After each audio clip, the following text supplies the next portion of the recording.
Here we are, episode 1. Musashi, we are back. Well, Musashi R&D Sessions with Ross, Dhiren, and joining us again, Hal the Intern. Good afternoon. How are we feeling? very good. Good. I'm excited. So excited. It's a special show. We've got a lot planned for the show, so we should kick into it. The topic of today is how much protein do we need? Pretty broad topic. We'll try and bake it. We'll try and bake it. Oh, we're baking. we can bake it. Yeah. We'll break it down, nice and simple for the listeners. But lots happening in sports at the moment. Hal, what's you got the latest on any current events in sports? Oh, well, right off the bat, I've got to say I'm very disappointed to hear about the NBA has just been suspended the remainder of the season, as has the Italian Serie due to coronavirus. The Italian Soccer League and the NBA coronavirus, and it's also impacting some of the sports here locally. I got off the phone the other day to the Melbourne Storm. They're in sort of lockdown mode. I'm sure it's happening across the AFL, NRL. But crazy, the footage you showed me the other day of Ronaldo walking into an empty stadium. Yeah, with the fake high fives. It was crazy. You know, the Serie A has a massive league, and apparently one defender on Ronaldo's team even has tested positive now, which is, you know, we don't know how this is going to affect sports. We've got the Olympics coming up this year. If that's postponed, you know, it's going to be such a big thing. Big impact, and it must be weird for the players to be playing these games in front of an empty stadium. Yeah, it must be bizarre, but you know, The show must go on. Sport transcends everything. So the NBA is completely sort of shut off all games, Yeah. or they're still playing without a crowd, or what's the go? Today they had a couple of games that they kept playing. I'm not particularly sure, but the rest of the game, the season's done. They're on pause completely. Well, I guess it's just a wait and see what happens. But yeah, it's definitely interesting just to see what's happening across the world in sports with coronavirus. And I guess they're just sort of safeguarding. Yeah, Premier League this morning as well. Arsenal versus Man City called off. Mm-hmm. Yeah, maybe, you know, Liverpool thought they were going to win the league this year, and it might not happen. I'm not just saying that because I'm a Man United fan, but And there's a reason why we're sitting so far apart as well, mate. yeah, 1.5 meters. I just don't know. Yeah. We're on lockdown mode here too. What else is going on, Hal? What else we got in the world of sport? Well, recently we had UFC 248, Ramiro versus Adesanya. That was quite an interesting fight. Well, was it? It was. You know, I guess we're kind of purists, and we thought it was definitely pretty interesting. But you know, the women's fight on International Women's Day, Zhang Weili and Joanna, That was a crazy fight. amazing. 5-round war. Stole the show. Definitely stole the show from the main event. And mad respect for those two. That was an insane fight. Two of the most technical fighters. I'm not going to say female fighters, but just two of the most technical fighters I've seen, and just no quit in either of them. It was an awesome fight. But the main event. I didn't mind it, you know, like Izzy had to do what he had to do, you know, keeping a distance. It's a game plan, and it worked. It was a chess match. You know, not every chess match ends in a checkmate. Sometimes it's a stalemate, but, you know, you got to get that W. Yeah. Look, two exciting fighters. You look at their previous fights, super exciting. So, and sometimes styles just make fights. And these two, I mean, Israel's a bit of a counter striker as it is. Romero didn't really take it to him, like we'd hoped. But look, I enjoyed watching it from the chess match perspective. Did I want more action? Yeah, I think everyone did. Yeah. But you can't. Every fight's not going to be full of action like the co-main event. Yeah, and, you know, I'll never bag on a UFC fighter. What they do, getting into the octagon like that, it's something else. I've never done it, so I can never, you know, That's throw it. shade. Props to anyone that gets in there. And Israel carrying the Nigerian flag has been a bit of a sore point for New Zealanders. You being a New Zealander, Yeah. what's your thoughts on it? You know, I guess I kind of lived a similar life script to Israel, except I'm not in the UFC, but, you know, moved from South Africa to New Zealand at a similar age. And, So do you see an issue with it? I don't see an issue, man. Sometimes it's about where you're from as much as about where you are, and representing both countries, how is that even an issue? He bears the New Zealand flag proudly all the time. Exactly. I think it's good. He embraces his heritage. He represents New Zealand well. There's no harm in representing both countries. They can both embrace him and get behind him. Yeah. But anyway, on to the next UFC champ. Rob Whittaker just announced his next fight. Well, I've seen plenty of news stories. I don't know if it's completely official, but it looks like they're targeting Rob versus Darren Till in Dublin, Ireland in August, I believe. Yeah. So that should be an interesting fight. Two aggressive guys, both very technical strikers, both very aggressive. So it'd be interesting to see that match up. That one's definitely going to be explosive. I mean, no stalemates there for sure. Any early predictions? I reckon Rob's going to bring the heat. Of course. Yeah. I think he's going to come in hot on this one, definitely. Yeah. Said he's been lifting some heavy weights, so we'll see how that translates into some power. We'll see. And we were talking earlier before about Israel and the flag. There's been a few other controversial sort of topics around the Aboriginal flag used in the new NRL launch TV ad. They've just launched for the season, and Latrell Mitchell is featured holding the Aboriginal flag. Now, I don't know where the controversy is coming from, to be honest with you, but he's got the Aboriginal flag draped over him, obviously embracing his Indigenous culture. I love it. Yeah. I think it's a very diverse game. It's a very multicultural game. Players from all over the world. I don't get the controversy either. They're saying it's divisive rather than unifying by including a flag and things like that. But the whole point is to inspire. If you're inspired by that flag, then it's doing its job. 100% young Indigenous kids looking up to their heroes. It gives them a hope that someday maybe I'll be able to perform on that stage. And I mean, you only need to look at the Indigenous All-Stars versus the Maori All-Stars game the other week to know how much passion is behind it. Definitely a lot of passion behind it. What else is happening, Hal? Let's touch on the new women's 2020 cricket highest attendance record. Ooh, Yeah. Did you see this? Yeah, the T20 final broke the record at the MCG, 86,000 and something. That's crazy. It's amazing. But highest ever crowd attendance for any female sport ever. Yeah. Is that right? Apparently, Wow, globally. that's crazy. Plus, I was watching some Premier League in the weekend. Manchester Derby, Man United versus Man City. Probably, one of the biggest games on the calendar. 75,000 people. So to put that into perspective, one of the biggest games in the English Premier League, although, that's the capacity of Old Trafford, but 86,000 people at a women's T20 final. It's great. I love seeing the growth of women's sports here in Australia, and we support some women's athlete, women Western Bulldogs team. We've got Ellie Blackburn as one of our hero athletes. The growth of women's sports in Australia is phenomenal. I think Australians just get behind sport in general. They don't care about gender. As long as they're seeing some great skills, physicality, and the women definitely bring it. Yeah. They play with emotion and skill and tenacity, and I love it. I think it'll continue to grow and expand, and it's good to see. Women bring something else to the table. Obviously, men are a bit more, powerful and strong in general, just generalizing out here. But it's kind of proven that women have a higher threshold for pain, better agility, better emotional perception. They say men see emotion in black and white, women see emotion in 4K color, 3D. I won't argue with that. What else is happening, Hal? Last one we're going to touch on the San Yang Chinese swimmer doping incident. This came to light sort of last year. Yeah. A few swimmers from around the world, including an Australian swimmer, sort of refused to stand on the podium with him when he won gold. I think it was at the World Champs. But so he's been banned for 8 years. Crazy. I heard the story was he smashed some vials of urine when the was it urine or blood? Urine or blood, I'm not actually sure, but when the water officials came to take a sample, and I'm no judge, but guilty in my book. Well, Dhiren's laid down the hammer, guilty. I'm going to say guilty too. I think if you're going to those lengths to hide a test, if you've got nothing to hide, it's fine. Like why would you damage samples? So I think where there's smoke, there's fire, and it's a raging fire, I think. Yeah, and it's such a controversial issue at the moment. Russia's been banned for the Olympics, although some athletes can compete under independent flag, but systematic doping. 2/3 of all doping failures come from supplements nowadays. Everybody's blaming their favorite supplement for doping failures. See it in so many sports, but that's why the informed sport testing, batch testing on all supplements these days is a must for any athlete. If you're an athlete competing at any level, I just think you would only go for products that have that guarantee. Yeah, ultimately everybody's responsible for what they put into their body. So. Yeah, and in other breaking news, I hear you lost your grand final, Hal. You didn't bring that up. Under 13s.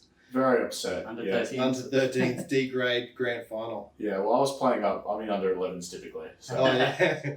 Yeah. You'd be an imposing character in under 13s, I reckon. Never seen a 12-year-old 6'8" before. Yeah, I get asked my birth certificate pretty frequently. But 2004 over here. All right, I think we should probably dive into our topic of today's podcast. How much protein do we need? I know it seems like a very sort of a simple topic, simple response, but there's a lot of contributing factors. We'll try and look at a few of them today. But look, I guess the first place to start is how do we calculate? Like, how do we calculate how much protein we need? Well, how much protein do we need? It sounds like a simple question. There's a short answer and there's a long answer to this question. So I'm guessing like it definitely differs between sort of someone with higher activity, weight training, athlete versus someone sedentary for using protein or having protein for health purposes. So what is the range? Yeah, so before we get into the range, answering the question, how much protein do you need? Well, typical recommendations now for athletes are about 2 grams per kilogram of body weight per day. Mm-hmm. So 2 grams of protein, if you're 75 kilo body weight, that's 150 grams of protein per day. And that's typically spread out throughout meals and things like that. New research published pretty much this week in the Journal of Nutrition suggests that it might actually be higher for athletes, something up to 3 grams of protein per kilogram body weight. So for athletes, somewhere between 2 to 3 grams per kilogram of body weight is what you'd be aiming for. Yeah. We'll actually link some of these studies in the show notes. Some of them are pretty new, so people might be interested in actually having a look at the details themselves. Obviously, athletes do have a higher requirement for protein because you're playing these sports and, the reconfiguring of your muscles that occurs and adaptations that happen during sport. You need protein to kind of support this, help your recovery and, get better, improve your performance. So that's an athlete. We're probably mainly talking to people involved in sport here, but just to give sort of a bit of a contrast, people that aren't exercising or just sedentary, what's the recommended sort of intake per kilogram of body weight? Well, once again, it actually depends on your dietary preferences, and there's no one-size-fits-all approach. But typically, Australians tend to not have a deficiency in protein. So most people should probably be aiming for around 1.5 grams of protein per kilogram body weight per day. Mm-hmm. And this doesn't just mean protein shakes. There's many ways you can get protein into your diet. I eat plenty of fish every day for lunch. It's either tuna, salmon, sardines. Hal's cringing. He's very sensitive to tuna. Every time you pull the lid off the tuna or the sardines, everyone runs out of the kitchen. But takes out the whole kitchen. So obviously athletes, higher requirements, 2 to 3, sedentary around 1.5. But there's many protein's not just used in the body for building muscle and recovery. There's many other functions that it has. What are some of the main ones? Yes. So I guess when it comes to nutrition, there's not that many things that we know for certain because in people's lives and lifestyles, there's so many factors that can affect nutrition research and therefore the conclusions that people can draw from this. And I'm not a nutritionist or a dietitian. My expertise is actually in nutrients themselves. Yeah. I've got a few degrees here and there, but we won't get into that today. Yeah, let's not start throwing your degrees around. But protein does have heaps of benefits. Number one, probably its effect on satiety. Eating protein fills you up more so than other macronutrients. Regulating blood sugar levels. And preserving your muscle and improving your muscle function. It's very important because muscle plays a very important role in general metabolism. Health-wise, hair, skin, nails, immune function? All of the above. So, if you take our water, you're basically 80% protein. Yep. One of my favorite things to say is that amino acids are life. Amino acids are basically my favorite thing in the world. You're made out of them. Basically, your skin, your organs, everything that functions is made from amino acids. So super important to get protein. What happens if I don't get enough? If you don't get enough, if you're performing some intense exercise and not getting enough protein, typically you'll look at your protein stores, i.e. you break down your muscles to get this amino acids into your blood. Carbs actually have another role of sparing protein because carbs are a very efficient fuel source.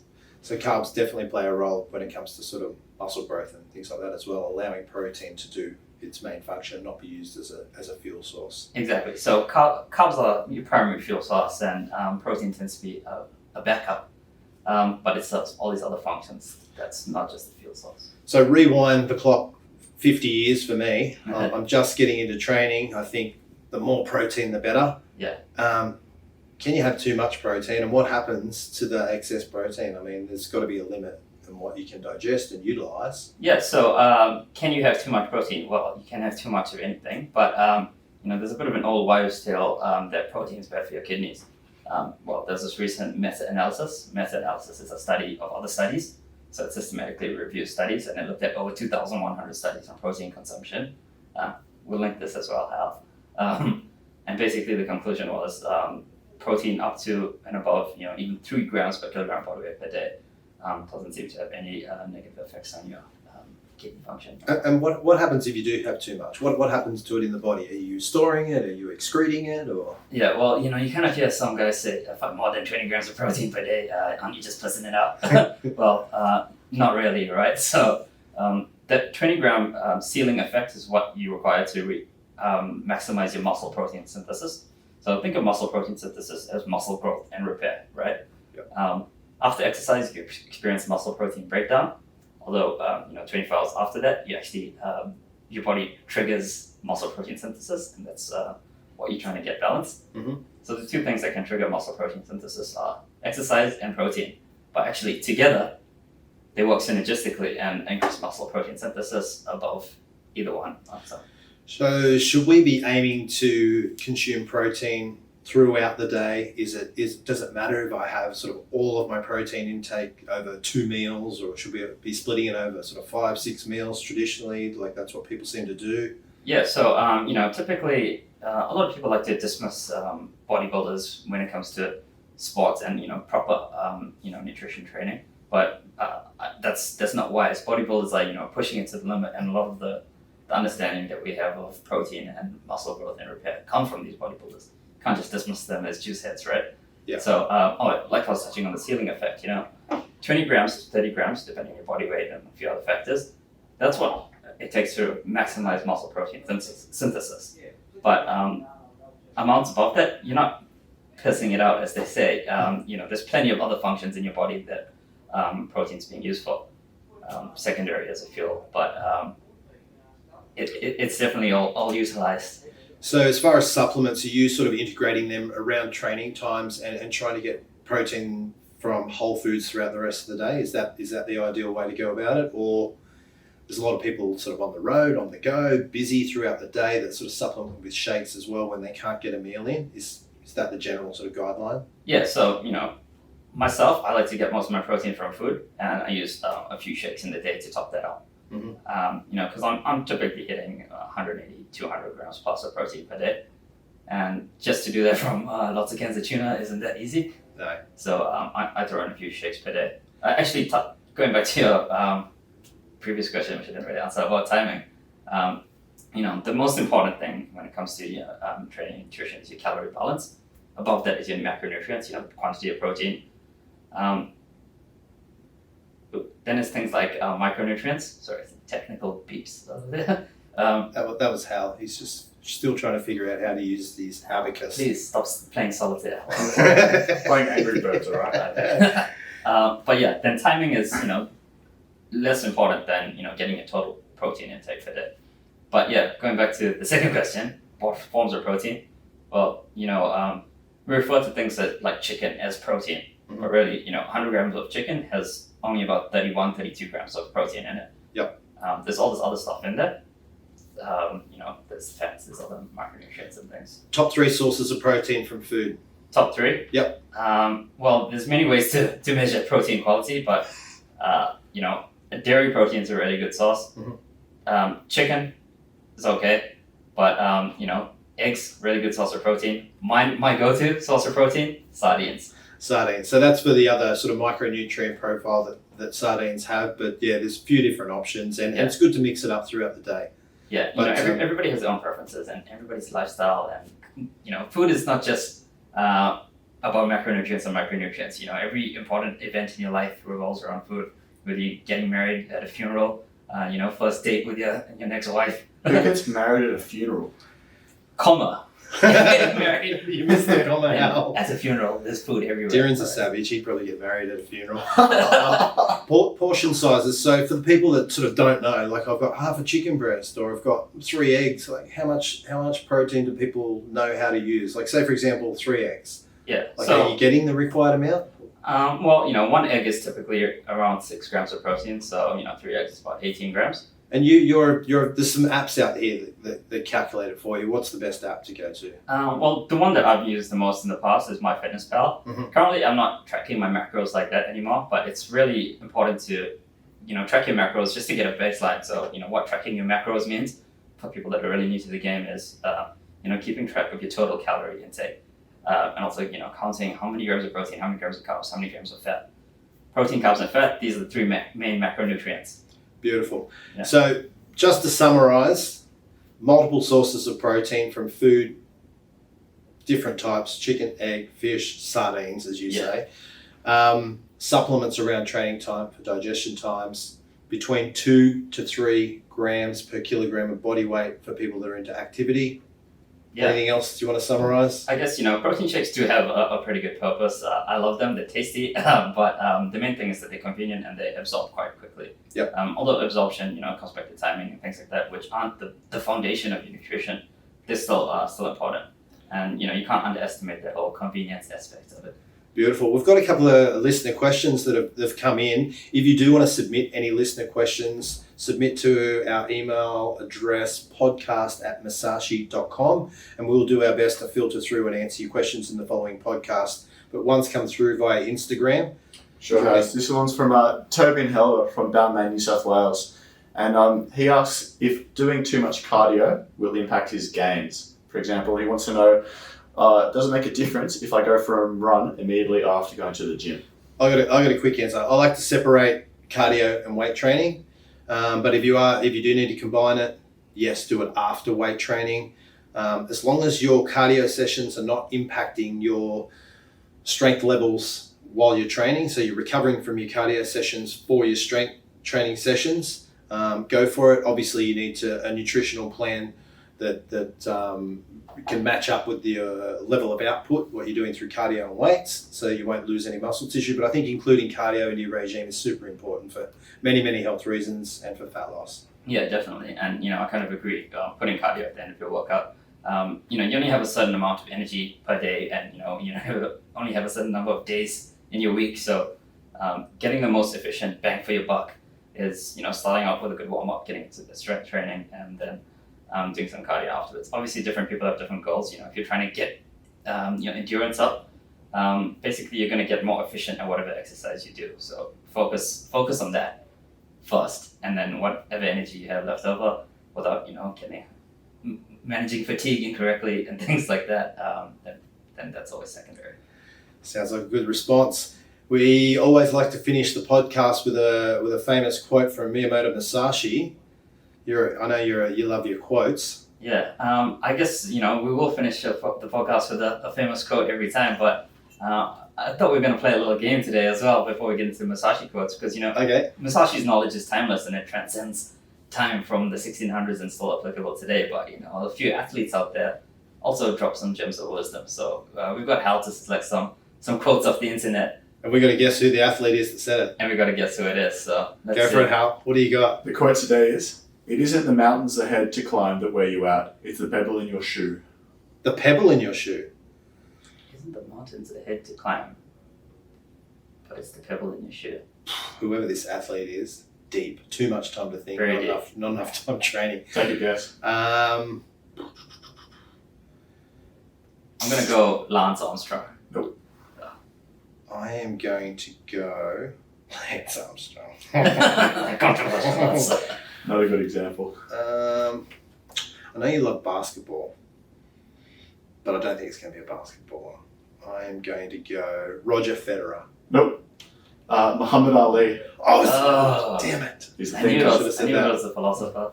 Do we have a Musashi quote now? We do. So, I'm here as a scientist, but really, I'm just a philosopher. So, the Musashi quote for the day is, you must understand that there's more than one route to the top of the mountain, more than one path to the top of the mountain. So You changed your voice when you said that quote too. yeah, I almost went full samurai over there. You did. I thought you were going to grab the sword that we've got here and Katana, nah. yeah, go full Kill Bill on us. But so you must understand there's more than one path to the top of the mountain. For me, that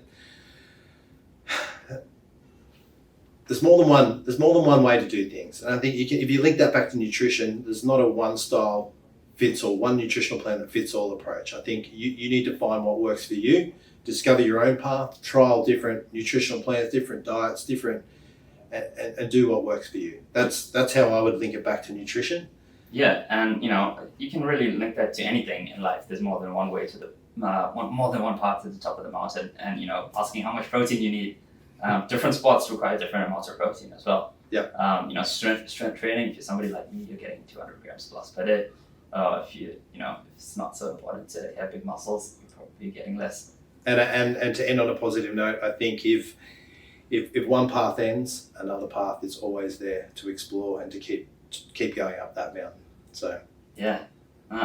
Any wise words to finish on, Dhiren? I think that's some wise words, Ross. So I'll stop flexing now. I've been flexing this whole 30 minutes. So you can breathe again. Yeah. For anyone that wants to leave reviews on our iTunes podcast page or on our YouTube page, we will take a look at those reviews. We'll give you a shout out in the next episode, and we'll grab your details. And we'll actually send you a free Musashi t-shirt, similar to worn by our model here. Mm-hmm. So yeah, leave a review. Try and make it positive, obviously, and I think that'll do us for today. Yeah, and we'll link all the studies that we talked about today, and also there's an article that accompanies this about diving into some of the more other requirements for protein in different sports and things like that. We'll see you again in a couple of weeks, and it's good to catch up as always. And yeah, good chat. Good chat. Episode 1 and done. Musashi R&D Session, episode 1 and done. Thanks for listening, everyone. See you next time. Musashi out.